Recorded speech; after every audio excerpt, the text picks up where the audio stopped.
Et chose très curieuse, surtout au XIXe siècle, c'est plutôt la gauche qui est coloniale et la droite qui est anticoloniale.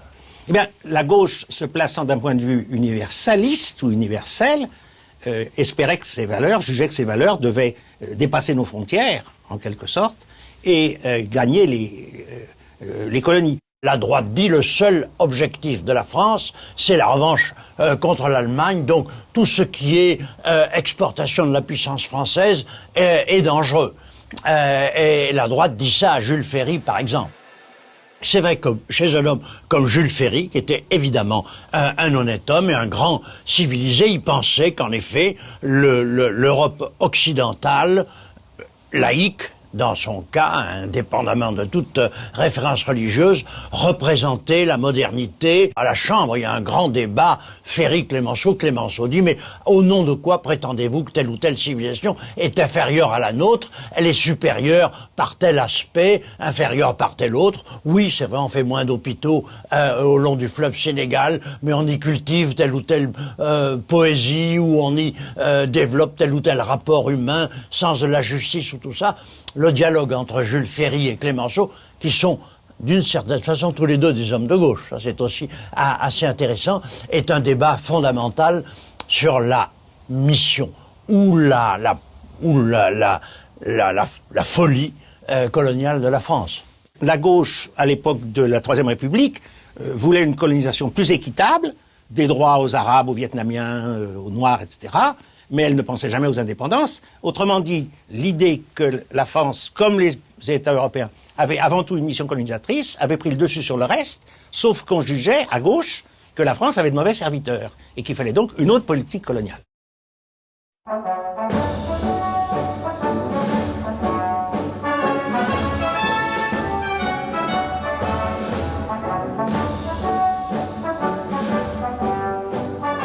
Après la victoire de 1918, l'Empire s'étoffe de possessions abandonnées par l'Allemagne et l'Empire ottoman vaincu.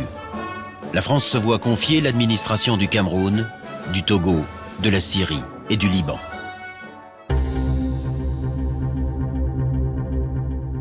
L'Empire paraît alors à son apogée.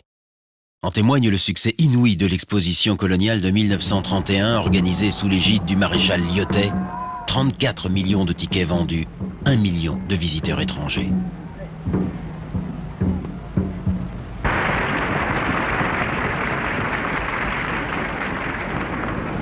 Je déclare ouverte l'exposition internationale coloniale de 1931. C'est une image fastueuse que la France donne d'elle-même. Dans les allées du bois de Vincennes résonnent les accents d'une chanson d'Alibert qui illustre sans complexe l'état d'esprit d'une époque. Dans son pays, un petit négro de l'Afrique centrale vint jusqu'à Paris voir l'exposition coloniale. C'était né nulle part, un joyeux lascar. Pour être élégant, c'est aux pieds qu'il mettait ses gants. Né nulle part, ça dure tard, mettez un tir. Chacun peut mesurer l'immense diversité des territoires et des peuples rassemblés sous l'autorité de la France.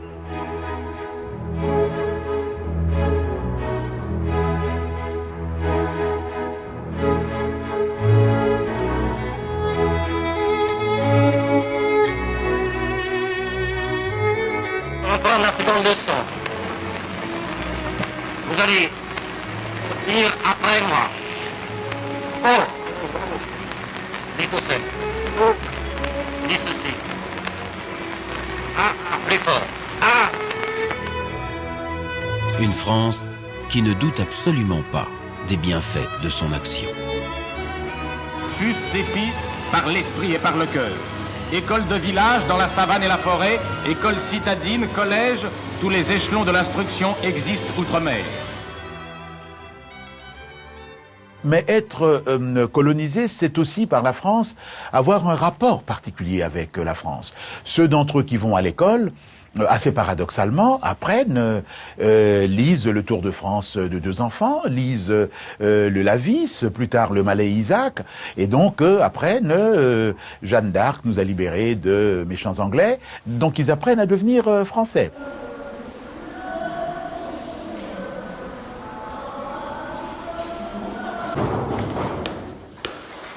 Mais être colonisé par la France, c'est aussi quand même ressentir la différence entre la colonisation française et les autres colonisations. Par exemple, la colonisation anglaise, qui, ça n'est pas un jugement de valeur, est différente de la colonisation française, dans ce sens que la prétention à civiliser y est beaucoup moins grande. La volonté de faire décoloniser des Anglais n'existe pas du tout. On considère qu'ils sont différents et qu'ils resteront différents. On pense même qu'ils sont inférieurs et qu'ils resteront inférieurs.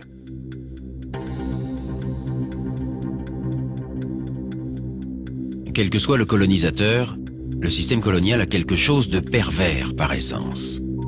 L'exploitation des territoires conquis et de leur peuple est inévitable, et cela quels que soient les statuts, les régimes forts divers qui leur sont appliqués.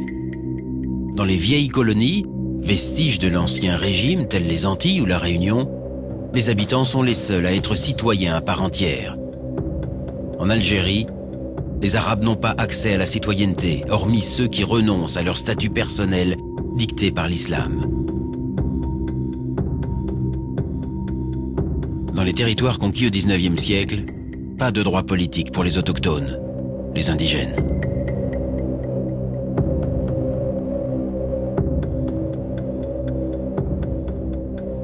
Au départ, indigène est un nom commun qui veut dire les gens du pays. Et ce nom commun finit par devenir une sorte de stigmate pour désigner des gens qui étaient un peu sauvages, un peu barbares, moins civilisés.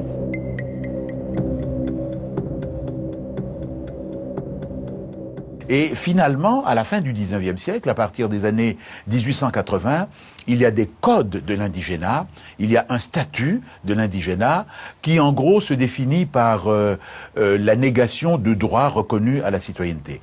Donc le droit à être représenté, le droit à élire, le droit, par exemple, à avoir droit à une justice à part entière, d'avoir un avocat, de pouvoir se défendre. La situation d'infériorité ou d'infantilisation du colonisé est souvent alourdie par un racisme que le XIXe siècle a développé, sans complexe. En Afrique, le colonisateur a supprimé l'esclavage, mais il va recourir à une pratique indéfendable, le travail forcé.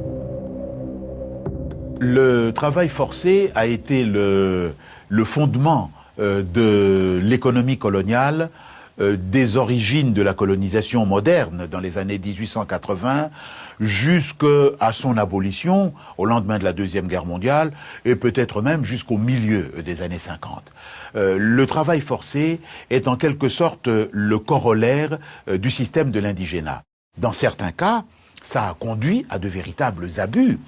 Imaginez notamment les constructions de chemins de fer, et le plus fameux, c'est le chemin de fer du Congo-Océan, qui occupe une dizaine d'années, entre 1925 et 1934, qui est bien connu grâce au reportage d'André Gide ou d'Albert Londres, où l'on voit que des dizaines de milliers de travailleurs d'une région ont été emmenés dans une autre région, mal nourris, mal soignés, avec une mortalité considérable. Certains ont dit un mort africain par traverse. Donc ça a été, je crois, l'une des caractéristiques de la colonisation et l'une des raisons des révoltes les plus importantes contre la colonisation pendant les années 20 et pendant les années 30.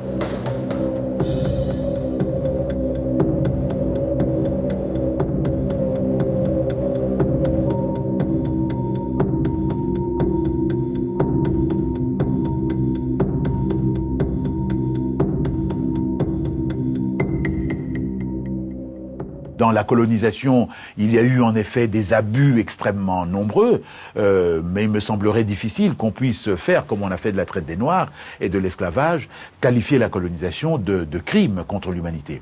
Il y a eu des colonisations extrêmement dures, la colonisation allemande dans le sud-ouest africain, la colonisation belge au Congo belge, peut-être la colonisation française au Congo français entre les années 1890 et 1930 ont été des colonisations très très très dures, mais il me semble difficile qu'on puisse leur appliquer le qualificatif de crime contre l'humanité qui a été utilisé pour la traite et l'esclavage depuis quelques années maintenant.